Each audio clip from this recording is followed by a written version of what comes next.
नमस्कार दोस्तों, स्वागत है आपका अपने चल माँ का माखिया मधुर संगीत में। आज मैं आप लोगों के बीच में एक कजरी लेकर के आई हूँ। उम्मीद है आप लोगों को पसंद आएगी, और अगर पसंद आए तो मेरे वीडियो को लाइक और चैनल को सब्सक्राइब जरूर कीजिएगा। पिया मेहंदी ले आए द, पिया मेहंदी ले आए द, मोती झील से जाके साइकिल से ना।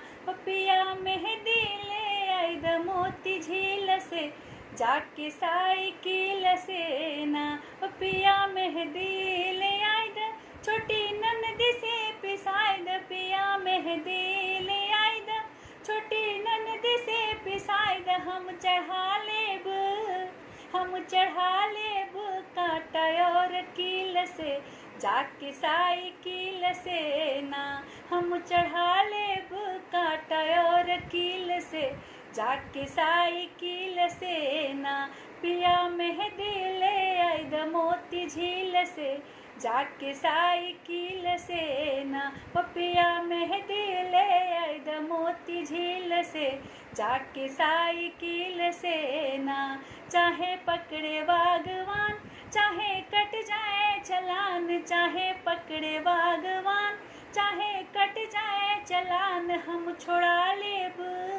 हम छोड़ा लेब तोहके वकील से जाके साइकिल से ना। हम छोड़ा लेब तोहके वकील से जाके साइकिल से ना। पिया मेहंदी ले आए द, मोती झील से जाके साइकिल से ना। पिया मेहंदी ले आए द, मोती झील से जाके साइकिल से ना। मन में लागल आस, सैया पूरा का दयास। मन में लागल आस, सैया पूरा का दयास। हम सब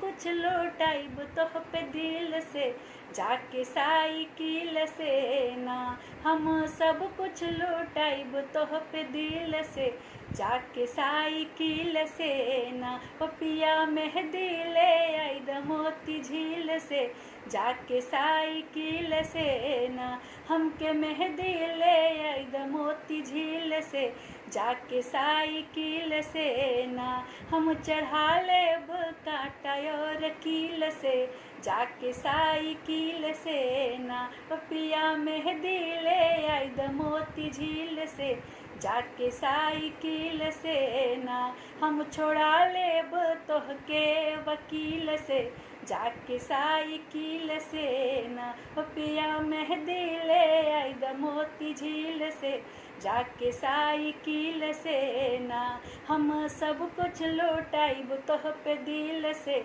जाके साइकिल से ना। पिया मेहंदी ले आए द, मोती झील से जाके साइकिल से ना।